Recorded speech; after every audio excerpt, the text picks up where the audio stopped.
A lot of the Bitcoiners have worked with themselves, like their body. They have worked with finance. I see a gap, and I hope that they're going to start really getting in touch with their own like emotional traumatic past. Sooner we open up our heart and start healing our emotional bodies, then when we build civilization, which is what we're doing, we're not going to have to carry old wounds from our parents or our grandparents. We have inside the spark, the light, to really find our truth if we are willing to go deep. It's not easy.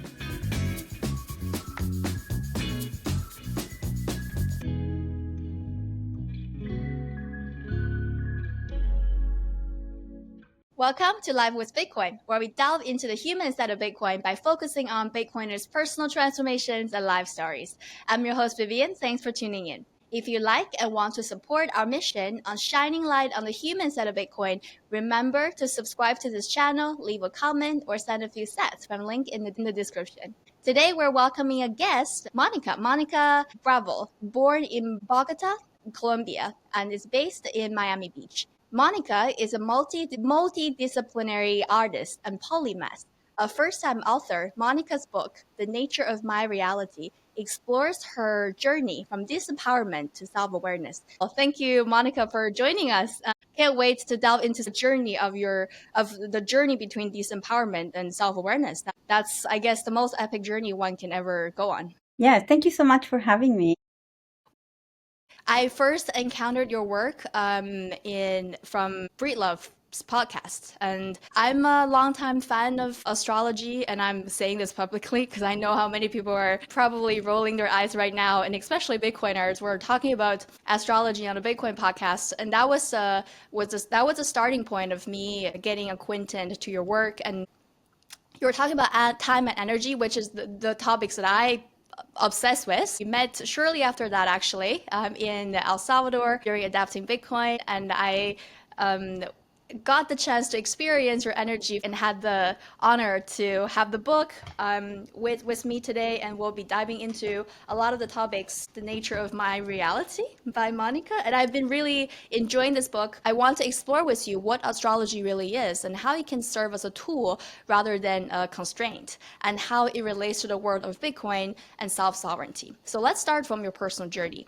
Can you share a bit about your background and what led you to explore astrology? So when I was very young, I was always questioning the world. So I always look up in the stars and I asked, my dad was still alive, and I would ask him very like deep questions. I was always like, how is the world made? What are the names of the stars? So I like the first thing I learned was the name of the stars, but I was always fascinated to look out there. And I didn't know anything about astrology per se, but I kind of knew everything about astronomy, like the planets and the satellites. And I was always fascinated by it. I think around the age of, I don't know, 9 or 10, my father died when I was 8.5, 9. So that impacted my life tremendously. That made me have an incredible relationship to time, which is something very important with astrology. And my questions were deeper. Why did he die? Where did he go? Where do dead people go?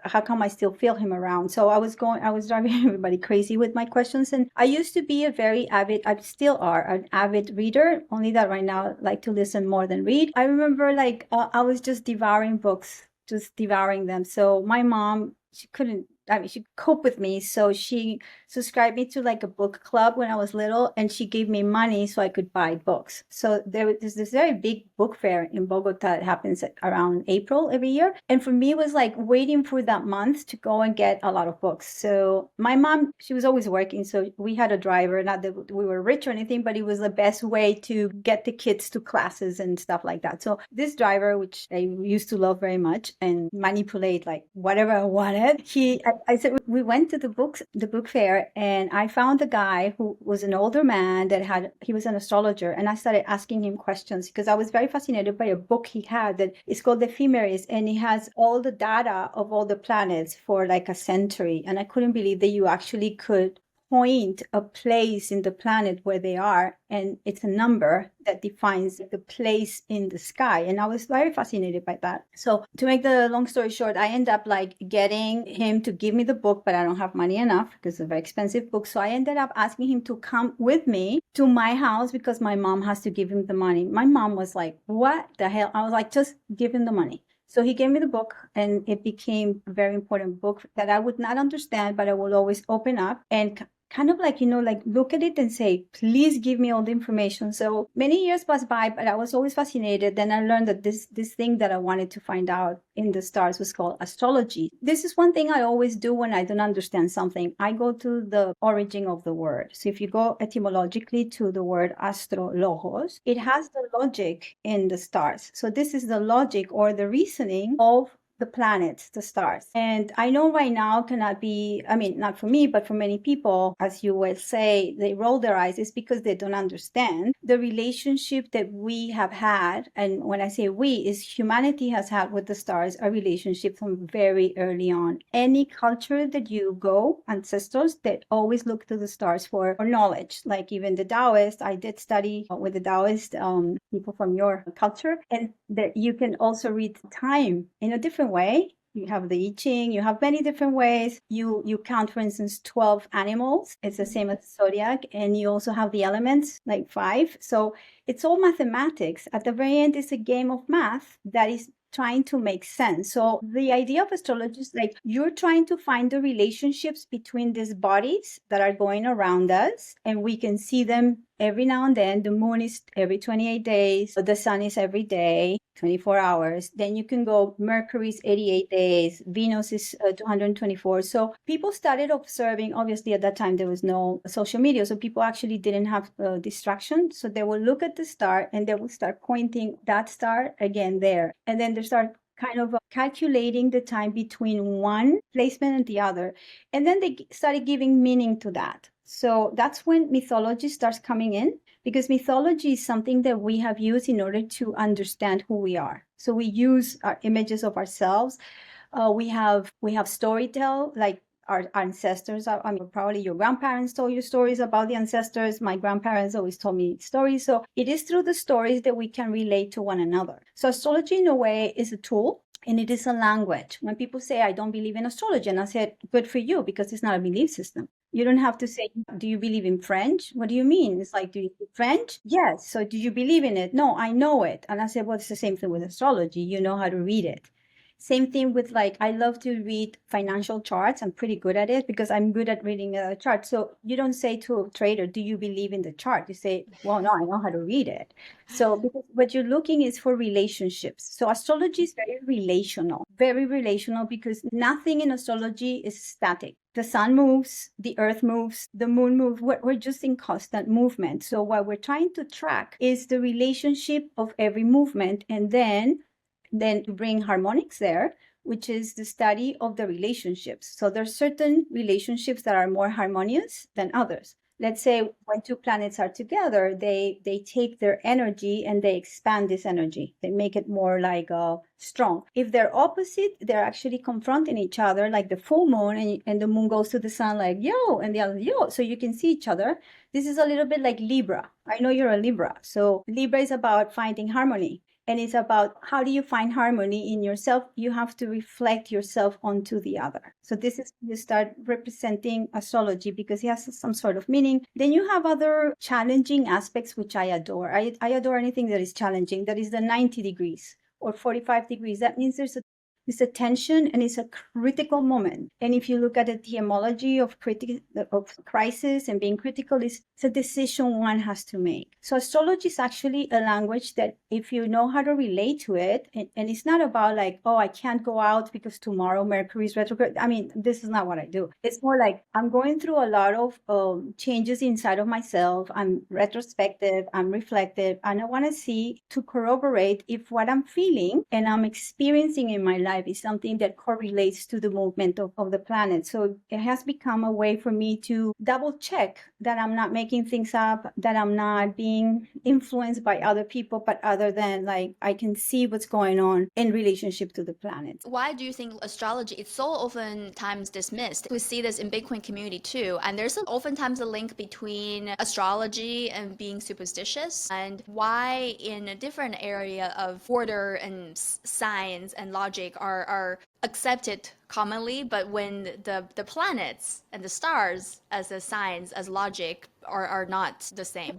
I think it has to do a little bit historically, because back in the day, astronomy and astrology were the same science, or the same way of language rather than science. When people are very logical, they're very logical, and everybody has a logic stream and everybody has an abstract or emotional stream. Only that some people are more logic than others. I have the capacity to have both, so I can see patterns and things, but I have more of the abstract. So that's why I'm an artist and I do colors and I do stuff and I'm very open. I have people, Bitcoin is telling me that that's a pseudoscience. So I just laugh all the time, because I don't take it as an insult. I just say these people are ignorant. Ignorance is not a pejorative. It's like you're an ignorant person when you don't know. So these people don't know about it. So that's why they're reacting to it for some reason. And maybe their church or their religion or their ancestors said that that was superstition. So it has a lot to do with how they perceive reality.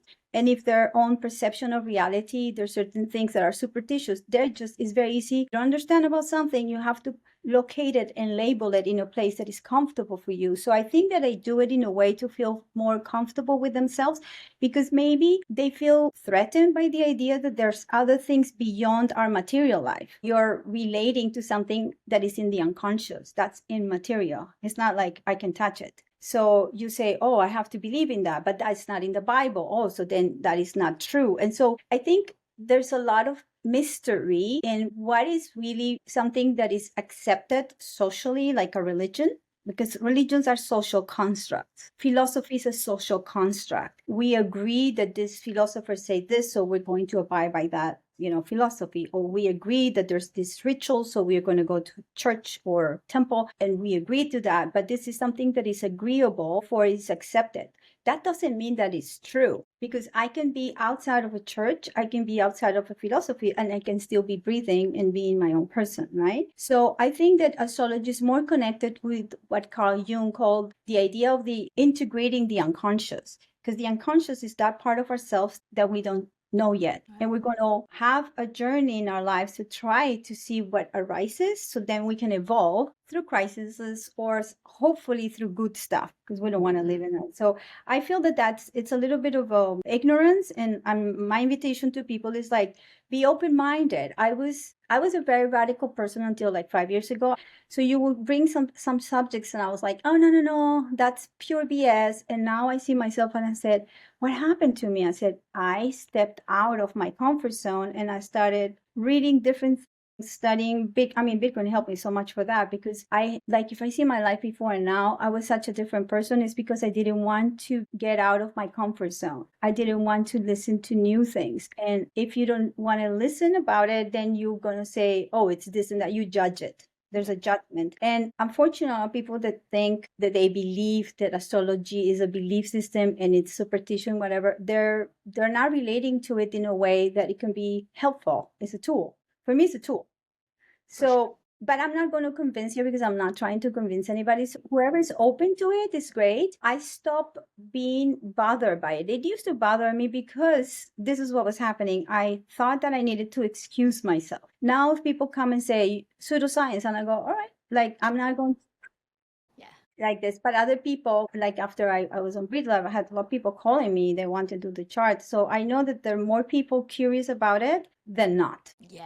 Yeah, totally. And on top of that, one of the argument I hear from people who are skeptical about the whole astrology, cosmology, the stars in general, is the fact that they themselves being a probabilistic person. And Yes. they believe the nature of reality is probabilistic. So here my question to you is, do you personally see the nature of reality as deterministic or probabilistic? That was a good question. I had like very deep when I was 45. I actually made a piece. It's called The Landscape of Belief. And it's a projection. I do many projections. So I projected letters from the book of Italo Calvino, Invisible Cities, which is a beautiful book, because it's a story of Kublai Khan with Marco Polo in China back in the day. And Kublai asked Marco Polo, can you tell me everything about everything I own? And he starts telling the story. We don't even know if he spoke the language. So I took the book, which is one of the most beautiful, magical astrological books ever written. I took the book and I built all these cities, and they were projected in this transparent glass, and it was very magical. So I wanted people to question reality, and I wanted people to question destiny. So the question was, is destiny something that is given to me, or is something that I make? And then the answer came, it's a combination of two, because I'm born with certain conditions. Like, I'm born in Colombia, I'm born a woman, I'm born in a year. And then I have certain parents, one dies, he had to die, and my mom stayed. So I'm influenced and conditioned by what happened. And then it's up to me to actually become passive and allow the life to become whatever it gives me, because I don't move. And so I could have turned, for instance, to be a very victimized person because I didn't have a father. I could have said everything. Oh, I don't have a father. Actually, you know what I did, Vivian? It was quite intense. I moved to another school because I didn't like the fact that people were looking at me down, like, oh, I'm so sorry. And I was like, no.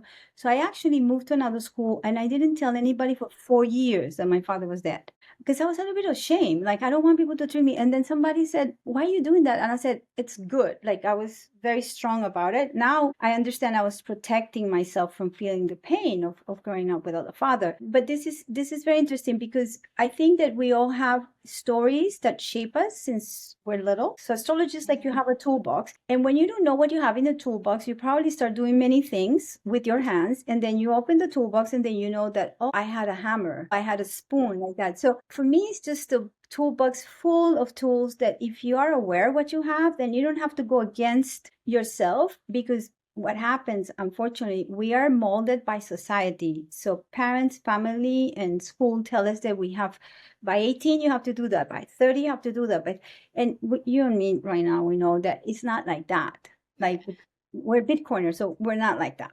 But unfortunately, a lot of people live their lives in a predeterministic way, because they don't understand, they have not connected to their willpower. So it's a combination. It's like, this is what I got, this is what I'm going to make out of it. Right. And if it's a combination, where does astrology sit between the two? Well, so for instance, you can live your life without astrology and be a happy life, because you will always find tools how to evolve. There's psychology, there's somatic practice, or dance, or people who do ayahuasca and do all kinds. I mean, people do their thing, and they find ways to reconnect to their spirit. Because at the very end, this is a very spiritual search. You want to connect to something that is bigger than you, more.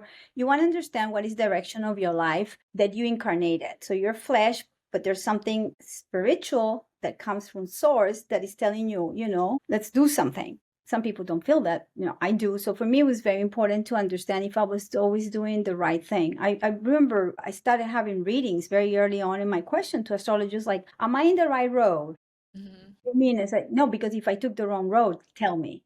Because I don't want to be living the wrong life until I understood that it was not wrong. But I just wanted to make sure that I was in the right place at the right time and taking it. So I think that it becomes this tool. Again, you can use many others. So for me, it has become a tool that I can decipher because it's language. So once you start speaking the language of the archetypes, and in the book, I don't know if you have arrived to the second part, there's like all the signs and their keywords. So when you learn the keywords, you start embodying them. It's like almost like an exercise of like, okay, Aries, like, I want to be free, I want to initiate, I want to be alone, like, oh, there's more people, I didn't know. Or Taurus is like, I need to survive, I need to be self-reliant, I need to find what my needs are, and so on and so forth. So you start actually learning these archetypes, which I love the word archetype, because archetype, it comes from Greek, it means primal form. So it's the first form that we're coming from our unconscious, and is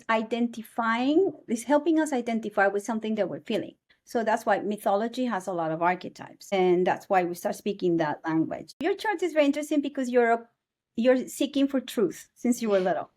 Very deep truth, but the way you're trying to find this truth is very unconscious. So you want to go deep. It's like, it's not just one question, where is the book in the bookshelf, and you pick it up. It's like, I want all of it. You want to immerse yourself in this quest. So your life is driven by that. And maybe that's what I find out. And then I'm going to ask you a couple of questions. When you were little, there's some kind of like the integrity of your chart is like, you're very structured and you're very disciplined. And probably you got a lot of responsibility growing up.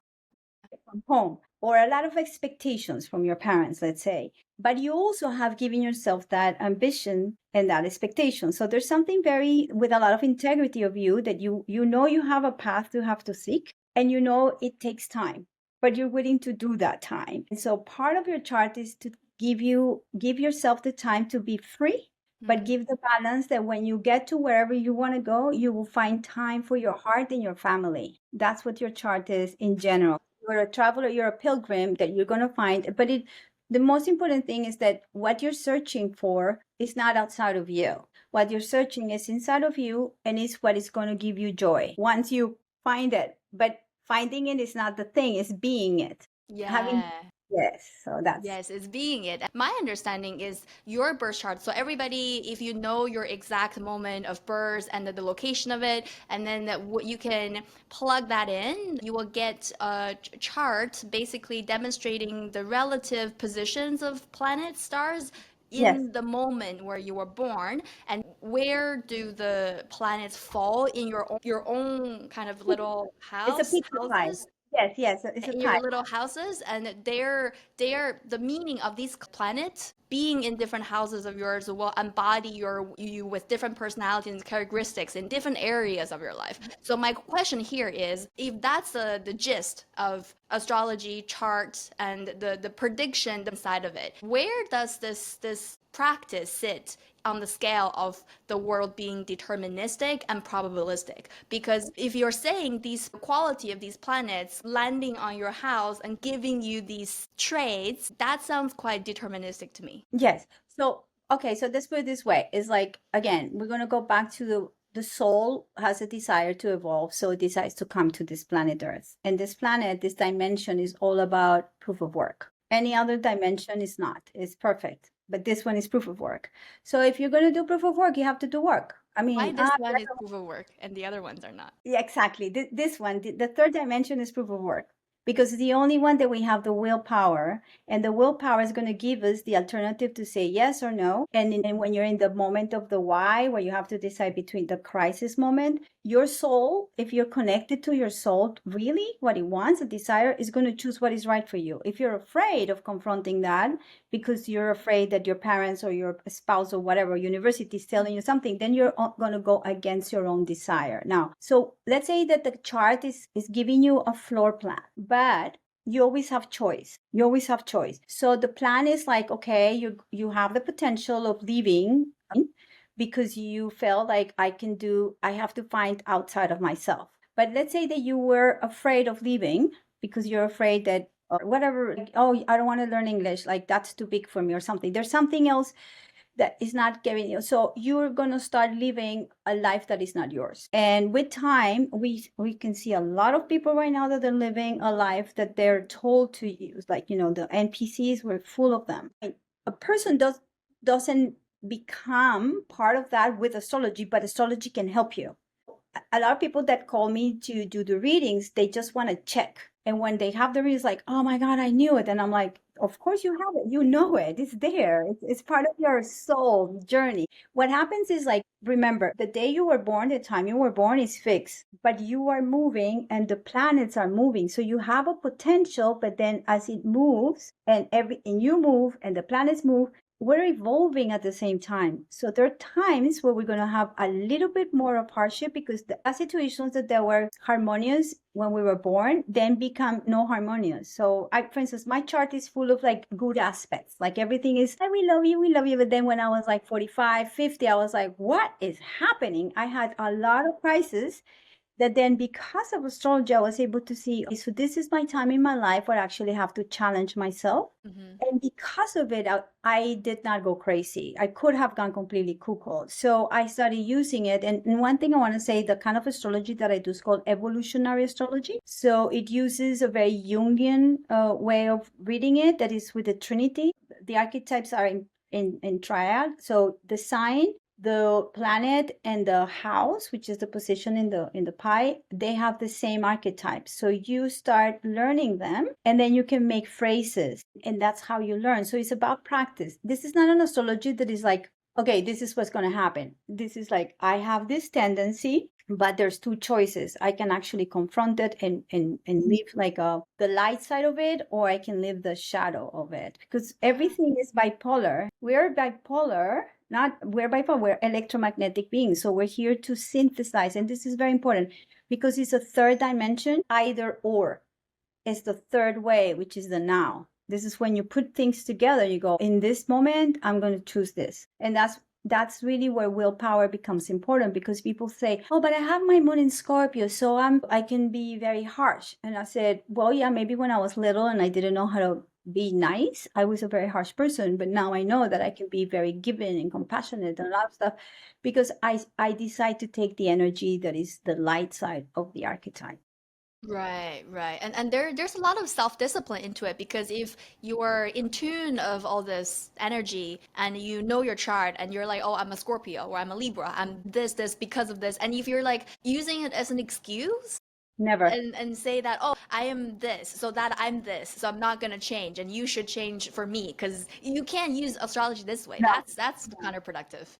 No, and because it's also very childish, very immature, and this is still like the NPC kind of thing that I'm not going to be responsible. I'm going to blame it on the outside. So there's one beautiful thing about the proof of work, wherever you do it, whether it's astrology or you do it Bitcoin, is that you take responsibility of your own life, of your own work. So if you want to work on yourself and you want to have a better life in many ways, like, you go to the gym, you eat well, like, all the things that we can do as human beings, you need to be responsible. So you cannot blame anybody, not even your parents.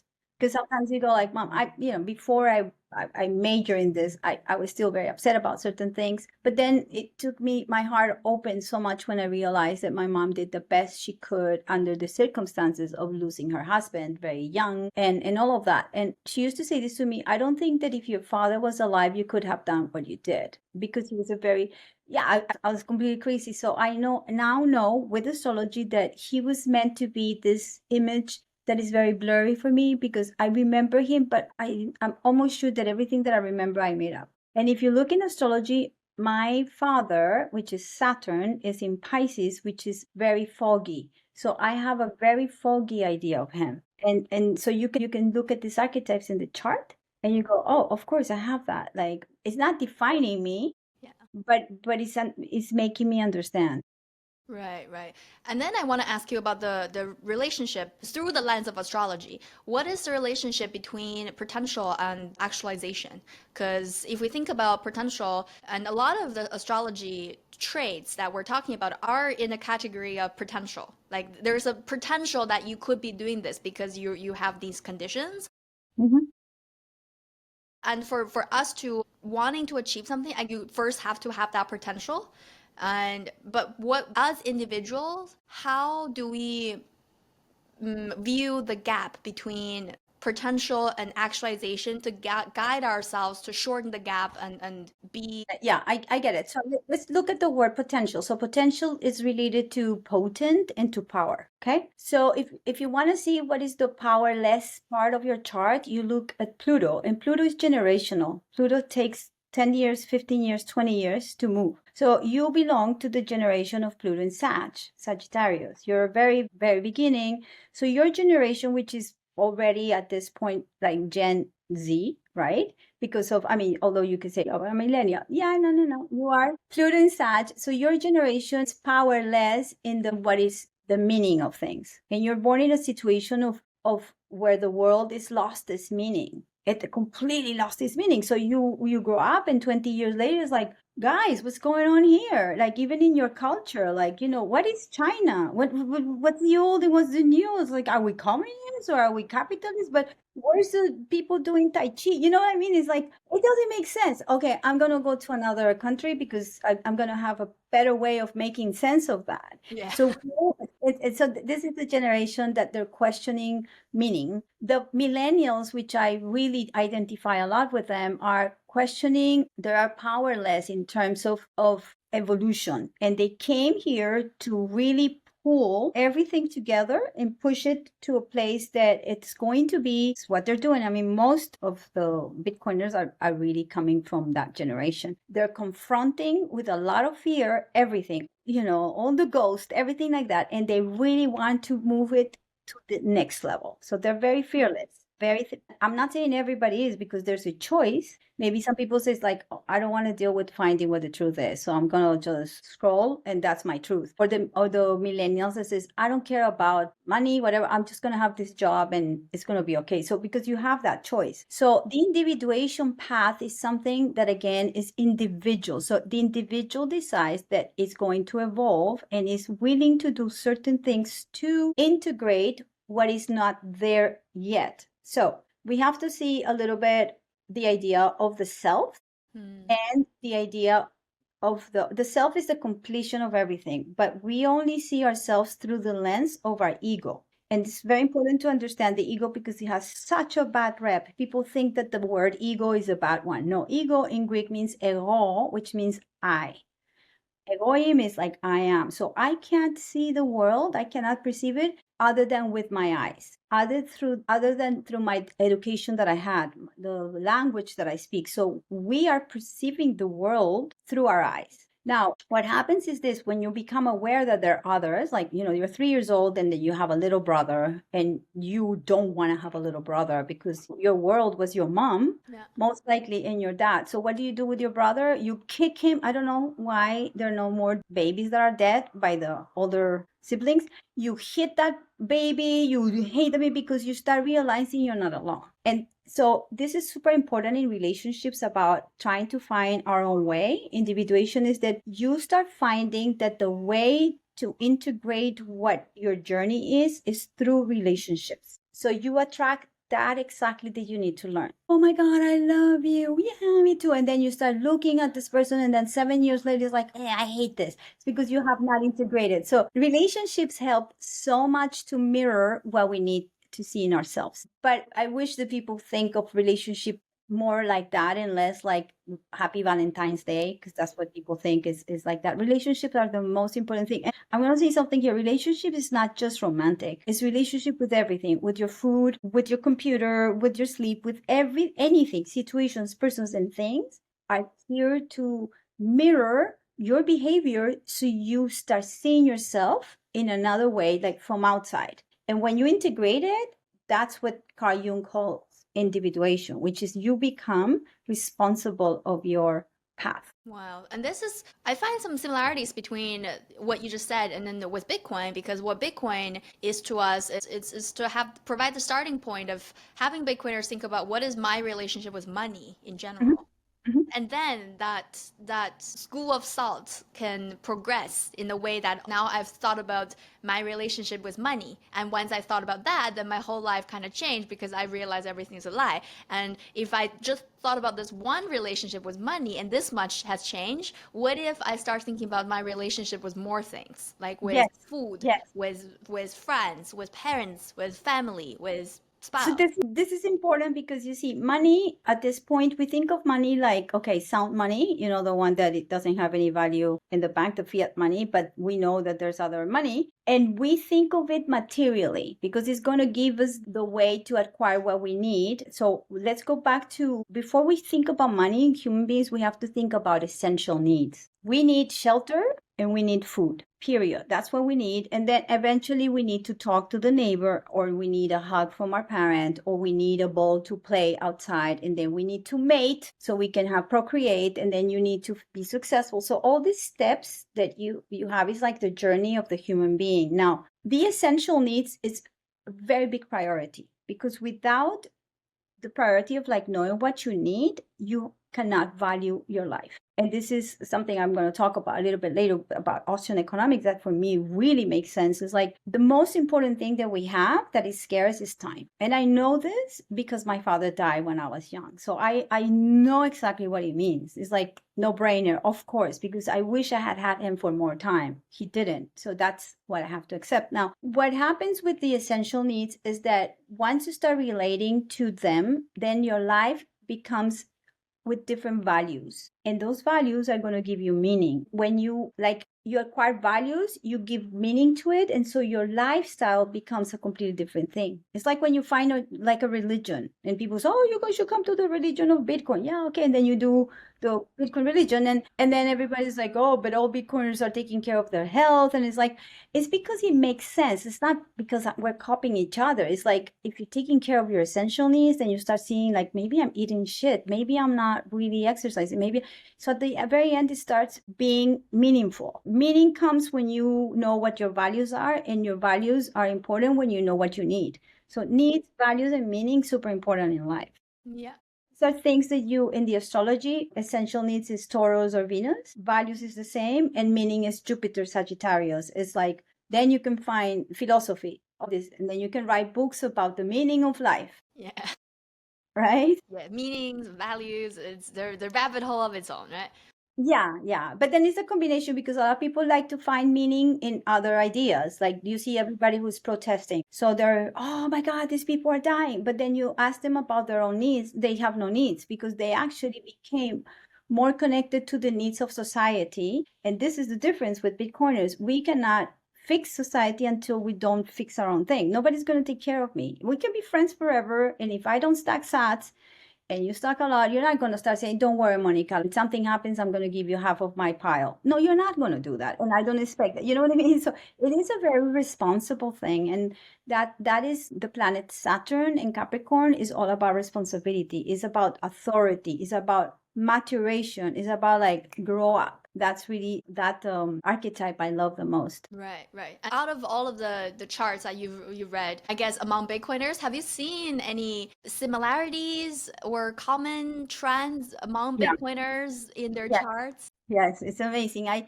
every time I just laugh all the time. Let's say that if you believe in reincarnation, or you believe that you have been here many times, this is what I feel. So Aquarius, it's very important in Bitcoin's chart, because that's where the direction of the North Node is. And I have found out that a lot of people who have this very strong in their chart, whether they have Aquarius or they have Uranus or they have something in the 11th house, are remembering, because Uranus and Aquarius is all about long time memory. That means that it's memory that is beyond the physical. So it's like where you keep all the unconscious. So I have a feeling that we all are remembering other times when we live in other societies where things went really bad, and we were traumatized by whatever we did. There were wars or taking advantage of other people, whatever. Like, yeah, I mean, it's been a history. This is not just the last century. This is going for a while. So I have a feeling that we came here with that memory so fresh that when we found, or Bitcoin found us, there was something that it opened up and said,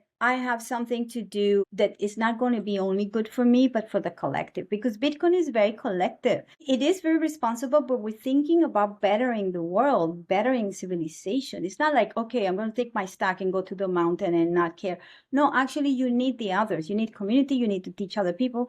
Because if you don't teach other people the value of your stack, it's not going to keep on acquiring more appreciation. So I feel that this is the right time. I don't know who, and I'm not really crazy about finding out who Nakamoto, like I'm not that obsessed with that, because I think that it was something that it was created out of our consciousness, so we can actually use this technology. So Aquarius is about technology, and technology is a skill. This is a skill that we need in order to remember that we're here to actually make the civilization better. But how we're going to do it? By bettering ourselves, by finding our own individuation. So it is something that goes back to the self. This is one of the messages that I've been trying to push in the Bitcoin community, is that stacking sats is not enough. And at the end of the day, not one thing or one person can solve all of your life's problem. And you could have all the Bitcoin in the world, but at the end of the day, you are also responsible for taking care of your body, your mind, and your heart, and the relationships you have with other people, and the alignment. And I feel like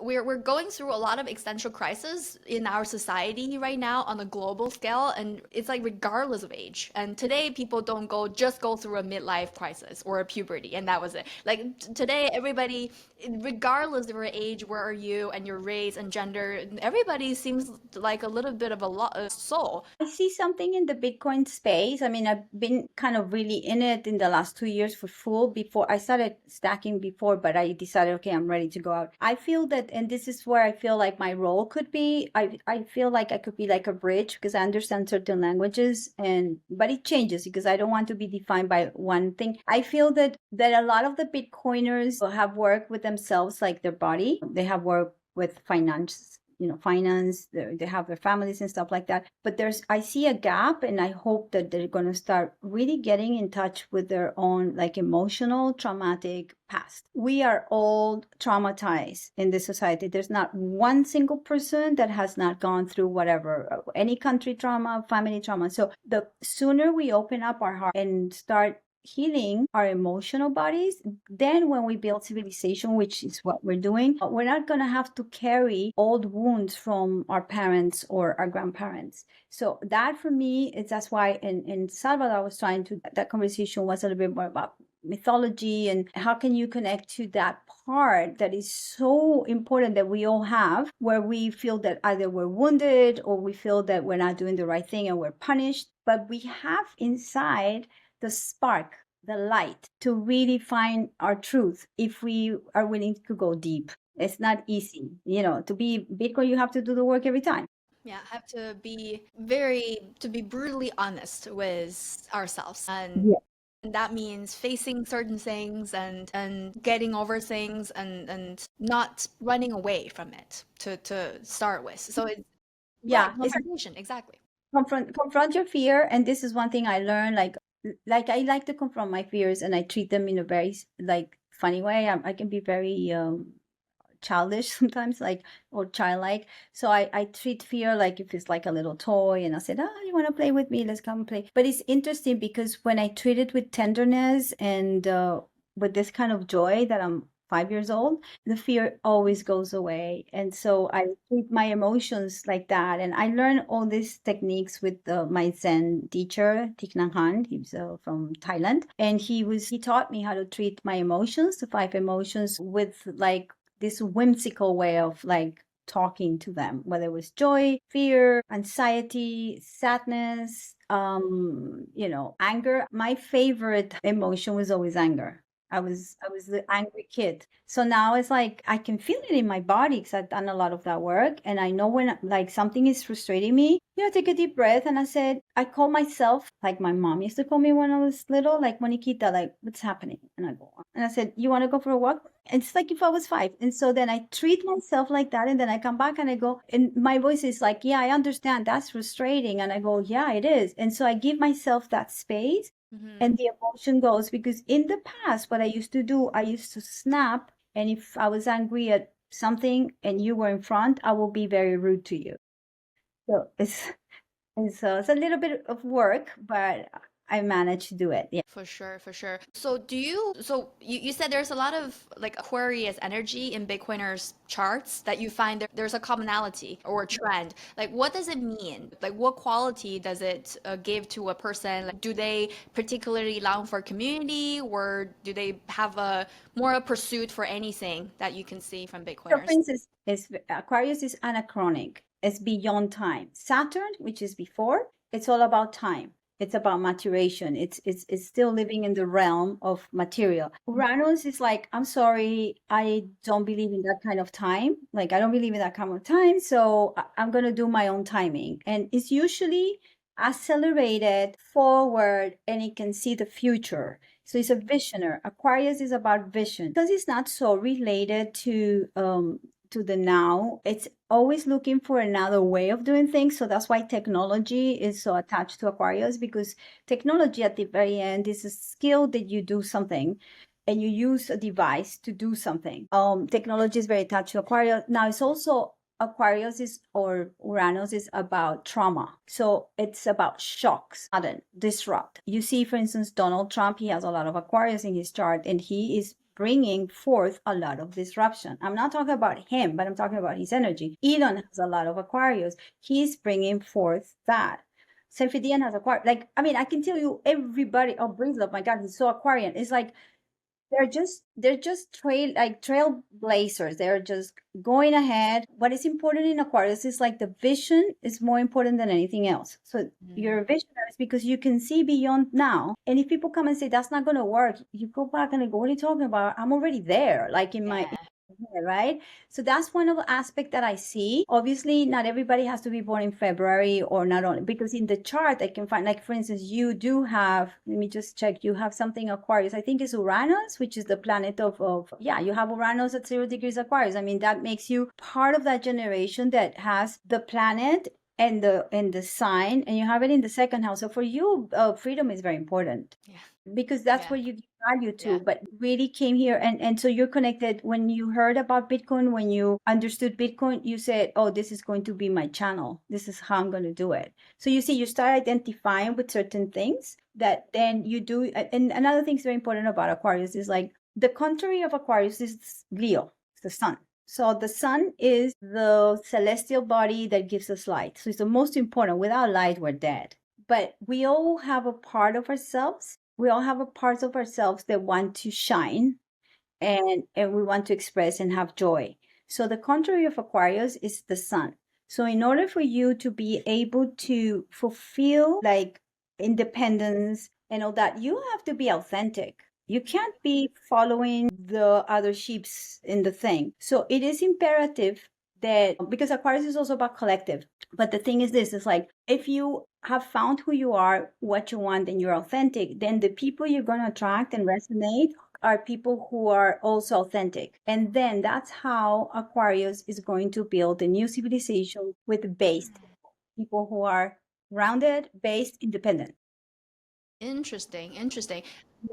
If we shift the focus to everyone and the world in general from the teaching of astrology, what kind of world are we heading into in the next 3 to 5 years? We're in a state of like dissolving. So imagine when you dissolve something, you have a glass of water and you put some drops that are green, chlorophyll, but you put a lot of water and you dissolve it, then the green is going to dissolve and disappear. So we're in this moment where society as we know it is disappearing. We are really disappearing. We're forgiving. Sometimes there's another trait about, okay, I'm going to like dissolve, I'm going to end this and I'm going to forgive and let go, because it's really the end of a very big cycle, very big. Now the people that you see fighting are the people who are not accepting what's happening. They're not, I mean, you can like and dislike and that's okay, but if you see that the world is ending in a different way and you keep on fighting, I mean, that's resistance and that's a lot of energy. I did Tai Chi for many years, and the thing that you learn with Tai Chi is like you go with the flow and you take that energy and you transform it. You don't resist it, because then you get tired. You're using energy in the wrong direction. So what I see right now is like by the summer, there's so many things that are going to keep on happening that every time I open to it, I'm just laughing because I don't watch any news, but I don't even. I'm like, oh, is that right? So this is what's happening. So right now, for instance, a lot of truths are being revealed. We kind of knew, because as Bitcoiners, we don't trust government for a long time. Now, the big delusion, because it's not about dissolving, but delusion, when you are expecting something and it doesn't come back, you could get disappointed. So I will say that 90% of the population are going to be extremely disappointed because they're not seeing things as they are. One of the things that you learn when you meditate is like you learn how to see things for what they are. You don't make them up. You see things like the reality of things. So I think that we're in for a very big crash. The people who are not willing to do the work and proof of work are the ones who are going to suffer the most, because they're going to be in a state of rejection, and the energy that they have to fulfill their dreams, to take care of their needs, whatever, they're just wasting it. Yeah. Yeah. If it doesn't work, try to change it. Try to see what's the good things. There's a lot of disruption. Pluto enter into Aquarius, so there's a couple of things that are happening as well with Aquarius. Is acceleration and technology. So AI and Bitcoin and everything that is technology is just gonna go like that. So I'm studying also AI. I've been like studying for like 7 months, and really incredible what you can do with it in a way. I always been pro technology, so I'm not afraid of it. So I'm like, okay, let's see, this is another language. I treat AI as language because it is actually a language. What I see is this, like, depending your generation, like my generation is Pluto, not powerful until I become like taking care of my needs. My generation is about trying to correct what is not working because it's in Virgo. For a long time, I wanted to fix society, fix everything. And then I realized I cannot fix society. Maybe I should accept who I am and who I'm not. So I surrender and I discern what I can do. So now, as a being that is 60 years old, I only give attention to what I can cope with. So if you come and you say you want to talk to me and I go, yeah, that's a good idea, then I'm going to discern and then I'm going to give my energy to this and I'm going to fulfill it in a way that I'm true to that. So I'm not wasting any time. So I became more discerning with everything. I have a lot of Aquarius in my chart too. I'm an Aquarius rising. So it taught me how to, for instance, my Uranus is in the 7th house, which is the house of relationships. When I was growing up, I didn't understand why people either loved me or hated me. I was not the one in the middle. And I was crying all the time. And then I started realizing that maybe the nature of my reality was that I don't have to have the same people all the time. So I'm so used to, like, for instance, with pandemic and all that, I lost a lot of friends. Actually, there's a chapter in the book that said, does it hurt to lose that many friends? Of course it hurts, but I'm not going to go back just to be nice to other people. So I'm used to letting go things and dissolving it. So I understand this is what we have to live. So Aquarius are also detached. So there's a problem with detachment sometimes. It's disembodied. So you are aloof. I don't know if you know that word. Aloof. You're like there. I don't feel it. So the whole idea of Aquarius is try to understand that there's a heart that wants to be happy, wants to be joyful, wants to be validated, wants to be a little boy or a little girl. And that sometimes too much detachment is not going to allow us like the capacity to feel in our heart. Yeah. Yeah. So that's the balance we have to find between, yay, we're gonna liberate. Everything is traumatic. Oh, we technology. And then the other part's like, yeah, but I'm a little boy, I'm a little girl, I want to do this thing. So this is the balance that we're trying to find right now in Wow. society. Yeah, wow. I personally feel a lot of that. It's a daily practice, and I'm sure a lot of people can relate to balancing ourselves in this 3D world and still having to kind of realize things in the material world and align with our emotions. It is a really hard thing. And I want to move along to the next section where we talk about some of the ideas from your book, The Nature of My Reality. And your book breaks away from conventional structure. And if we just, I guess, if we open a random page, we can see there's a lot of colors, there's a lot of Yeah. charts, and there are different ways of how information is organized. I've been really appreciating your insights and your story and how candidly you've been reflecting on your journey. There's so much deep philosophical insights that makes feels like more of an exploration along with your journey rather than a narrative. And I love how it seems like it's a collection of years worth of contemplation and experience and personal journey. So let's dive deep in some of the topics you've touched on in the book, and some of we already kind of touched on. I wanted to go deeper on some of these topics, and the first is the spending versus saving wealth mentality. And Mhm. you quoted Nietzsche on this. It requires more genius to spend than to acquire. And I'm sure for Bitcoiners, we're no strangers to saving. Why do you think spending wisely is actually harder than accumulating wealth? Well, you have to go back to the principle of time and understanding that because it is scarce and I don't know when I'm going to die, I have to make very sure of how I'm valuing that time. And we also know that time is money. So if I spend, and I used to be a high time preference, I mean, I'm guilty as like, because I lived in New York. I did have a very different relationship to spending. Back what it gave me so much value was understanding low time preference. And when I understood that through the Bitcoin standard, I was like, okay, this is gold. This is why Bitcoin is important. If you understand your relationship to time and the way that you have choices how to make that time and those decisions. So that's human action. So if you don't take responsibility for what you do, then you're going to be the victim. Oh, this happened to me. I didn't know how to do it. It's like, come on, organize yourself. So I put that quote there because at the very end, it's easy. For instance, for me, it was easy to earn money. It's always been easy because I have many talents and I'm good at selling myself. I'm never proud. But it was so difficult to manage my money because I was not saving. I was just enjoying. And maybe it has a lot to do with my mom, after my father died, she was like, let's go out and enjoy. So I never thought that you could actually put money aside because it was always coming. But there was a moment after my divorce that I money didn't come. And I think it was a moment where I realized, like, I'm not planning, and not having a plan is not a good plan. Like, really, not having a plan is not a good plan. So that's when I like got really into astrology to try to understand. And my first question to that astrology was like, where did I exit in the highway that I took the wrong exit? That was my question. And he goes, I said, can I do a U-turn? And everything my astrology was showing me that I was not paying attention to my needs. It was painful because I'm 50, and so I felt ashamed. I didn't know how to take care of myself. So it opened up a lot of stuff that made me be more tender with myself, not so like that. And so I said, all right, I'll do it. I'll do it. I'll do. And I remember looking up and said, I'll do whatever it takes Right. to learn this lesson, because maybe this is my lesson in this life and I didn't know. So yeah, so I think that I started valuing time and money in a very different way. And when I started valuing, that's when Bitcoin arrived. So you see, you start attracting something that is going to relate you to that thing that you have to learn. So for me, Right. Bitcoin came in the moment that I actually have to actualize the way I relate to my own essential needs and how I'm going to save or not save. So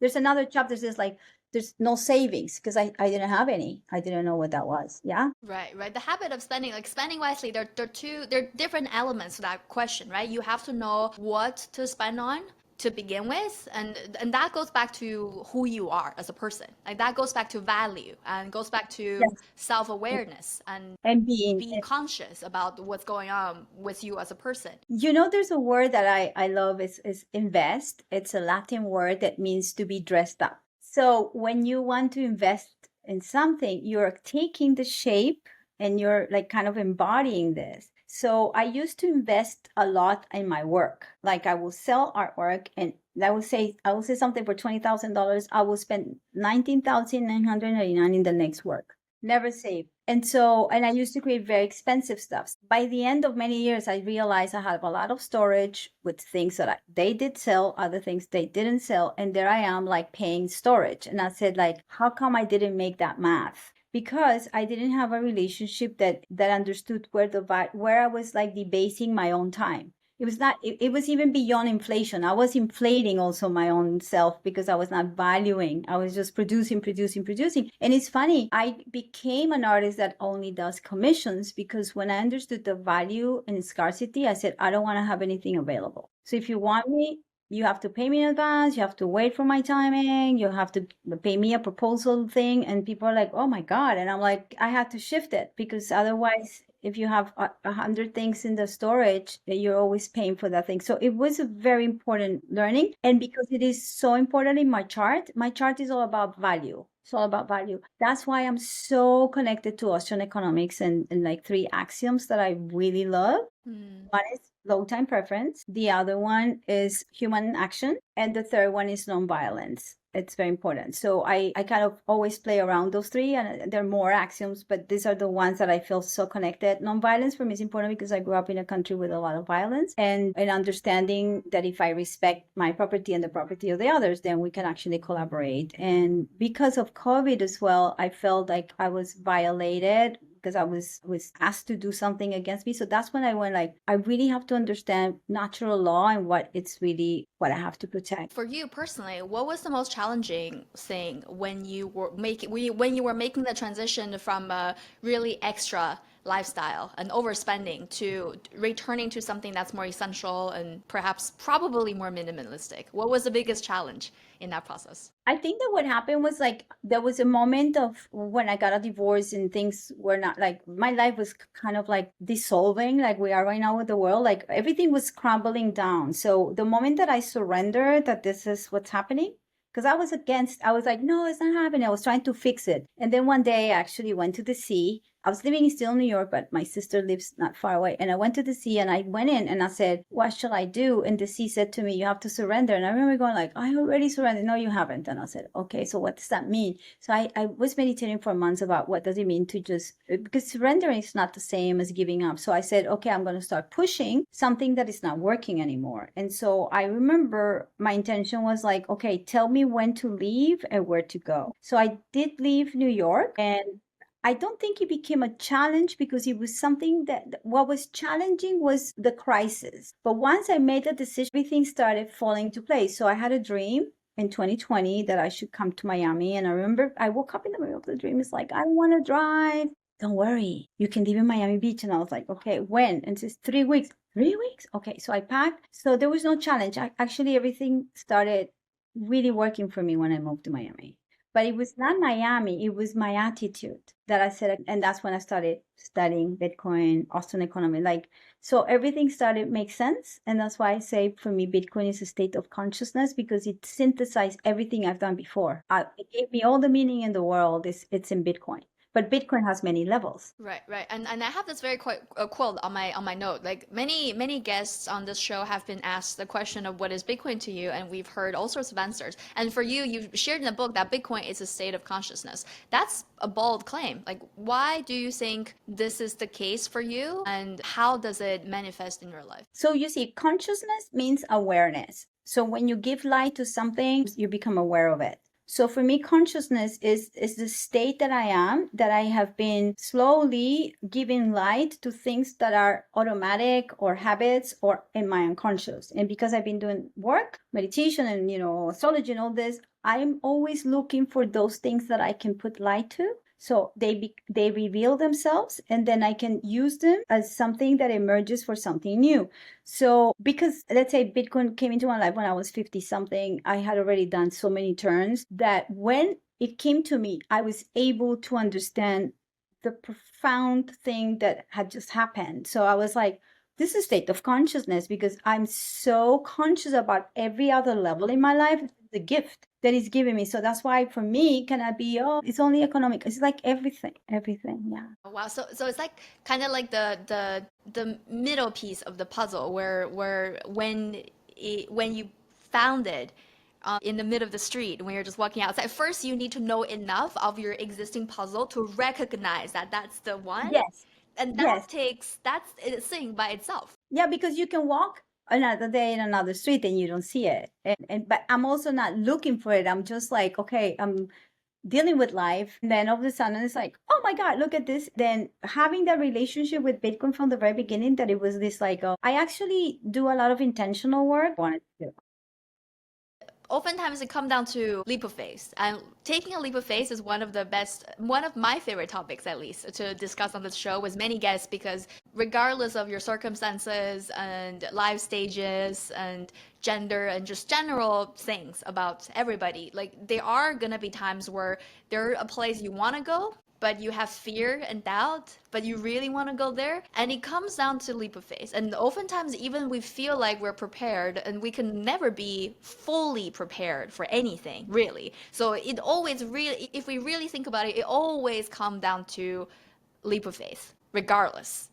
It's having the courage to say, is this what I want? Yeah, but it's going to require a little bit of effort. And you go, okay, how much I want it? Oh, I really want it. And then you just go, okay, I'll make the phone call. I go over there. I talk to that person. And that's what I've been doing. Like last year, I said, I want to finish the book, which I did. And then I said, I want to be in podcasts and I want to be talking in conferences. And I said, but I cannot just sit down here and wait for people to do all of the three things. So I had to do a lot of proof of work and believe it, because we have to have that faith in ourselves, as you say. It's very important. Yeah. Right, right. And then the whole acting thing, you also say that Bitcoin meets you where you are, but you gotta act. What do you mean? What do you mean by this? I say Bitcoin meets you where you're at because we all have very different paths and different times in our lives where we are, like the arc of our life is different. So it's going to meet you whenever you're ready. But when you're ready, it's not going to come and sit down. Bitcoin is not waiting for you in the garage. So like I have the Bitcoin. You got to be active about it. You have to make decisions about it. So it is there, but if you do not take advantage of your own actions and you're not understanding what you're doing, it's not going to do anything. Bitcoin is it's inanimated. So you gotta act. Speaking of action, it starts from, I guess, an evaluation of the current situation, the status quo, and our direction. And you also say that there's grace and humility in accepting what is. It seems like a repeating theme in your book and a guiding principle of yours when you deal with adversity and trauma and in the process of healing. And then you also say that breaking up or breaking free is no longer the first option, and you spend time observing the gems that can arise from relational values. What's the challenge of accepting what is? Well, in my case, for instance, was that it was very painful, always still is painful when I have to break away from things because I want to liberate myself. And that really carry a lot of weight in myself because it is painful for me to break because it's painful. And so I decided that I'm going to do more like a journey where I will be very honest to myself when things have reached their end. So I don't have to push things. Let's say relationships. Let's say with my marriage, my ex-husband found somebody else and I said, go. I would never stay with somebody that doesn't want to be with me. So I have that clarity. So I don't have to go against. So I accept that there was this possibility for him meeting somebody else. He didn't do it in a very nice way. So that was painful. So then I was even more angry, but I said, he wanted back. And I said, no, you broke everything. And there's no way for me to go back because you were not sincere from the very beginning. The acceptance is when you see things as they are and you understand that there's certain things that they don't have a life anymore. And you have to be very honest. If this is what I want, this is what I need, and how I'm going to give meaning to that. And we know deep inside, if you have a real consciousness, that there's certain things that are not working anymore. Now, a lot of people, including myself at times, we lie to ourselves because we are more projecting an idea than actually being in reality of what things are. So the surrendering to what is related to the way you relate to reality. So it's just understanding your relationship to what you want, and if you're projecting an expectation or you're seeing it as it is. So it's related. Acceptance is a big one. Do you think there are some prerequisites to achieve accepting things as is with peace? Because we can accept what things are, and with anger, with grief, with sorrow. Is that, if we accepting certain things with these emotions, are we accepting them, in your opinion? Well, the thing is, this is like for surrendering, you have to have discernment. So again, that's Pisces and Virgo. So Pisces is the end of things, is like, okay, the end of the cycle. I'm going to accept this is finished. But the other opposition is saying, let's see what is finished or not. Let's discern. Let's see without judgment if this serves and it doesn't serve. I don't know if you ever saw that Netflix thing. It was called, what's the name of it? This woman, Japanese, that it was folding things and throwing away. Marie Kondo. Right. So Marie Kondo was telling you, how does that make you feel? It's like, I'm not going to wear it. Okay, so you start having a relationship with things, situations, and people, and then you can start being honest about it. And then you say, I'm going to discern what I need and I don't need. And then that's when you accept that there's certain things should go to charity, other things should go to Facebook Marketplace, and other things just purely to the trash. Does that make sense? Yeah, there's so many repeating themes because it comes back to who you are, right? It comes back to who you are and who you want to be. There's a lot of intertwined time tenses here. The past, present, and the future really are close knit together pretty much In the at now. all time. Yes, in the now. But it's in the now because the now is the only time where you can actually make changes. It's Yes. the only one. Yes. It's when you have like this or that, because you can sit down and think about your past and cry, or like, oh, that was so nice, or be afraid of the future. And so you don't take action, or you're angry at it. And so you go and take the wrong action, etc., etc. Or you're too sad to wake up and you get depressed, or you don't do much. Yeah. So at the very end, it is how to synthesize the moment by moment and know your chart. Like one of the things that I always say, people know thyself. It doesn't have to be with the chart. You have to know who you are, what you want, what your dreams are, make the homework, write it down. Another thing that I wanted to do in the book is like leave some space. That's why I have questions. And at the very end, it's like if you're in a journey, you probably have different questions, but I hope you have questions, because without the questions, How are you living a life without questions? From choosing between breaking up, breaking free slash spending time and be patient and wait for that relational value, the gems to form, right? So in as individuals, how do we recognize the timing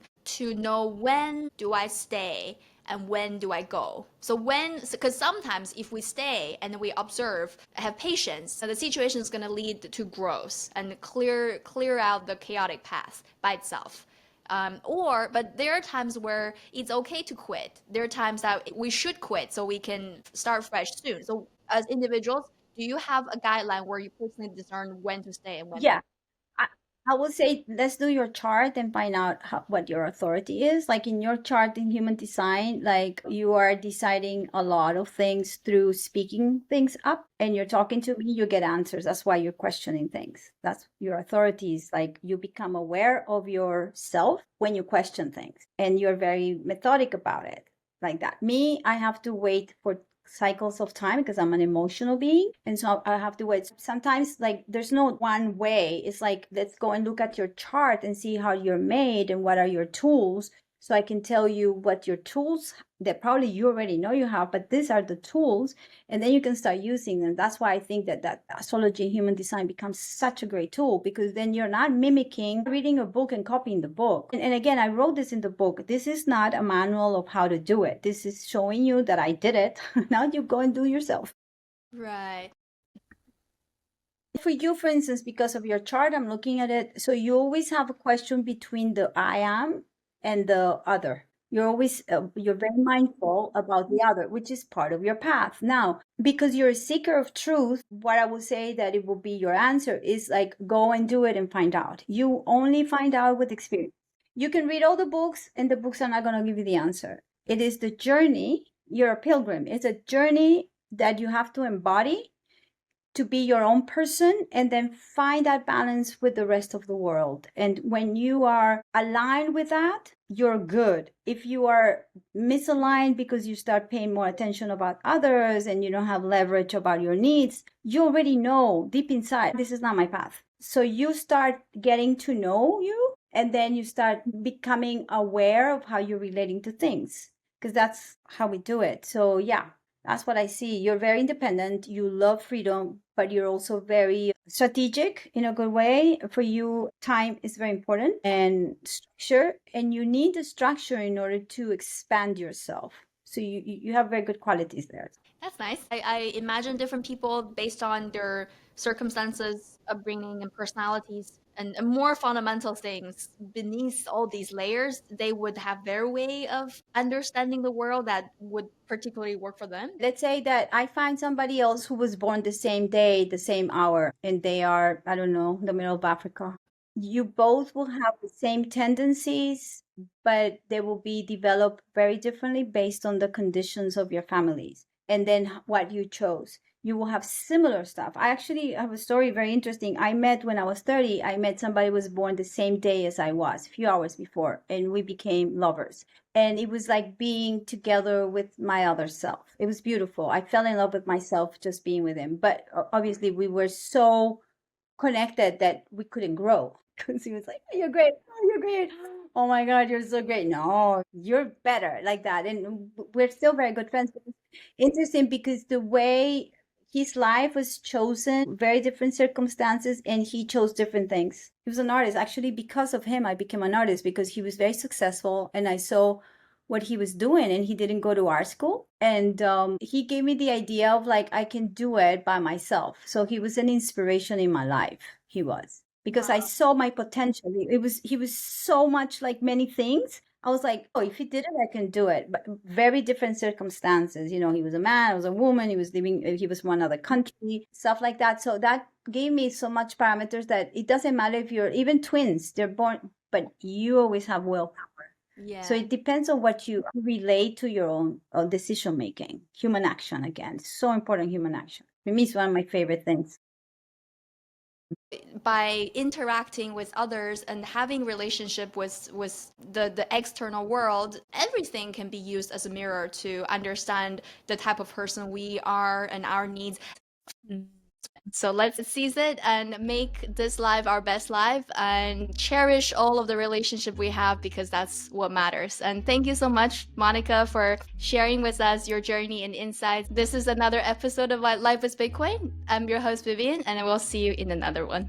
Thank you, Monica.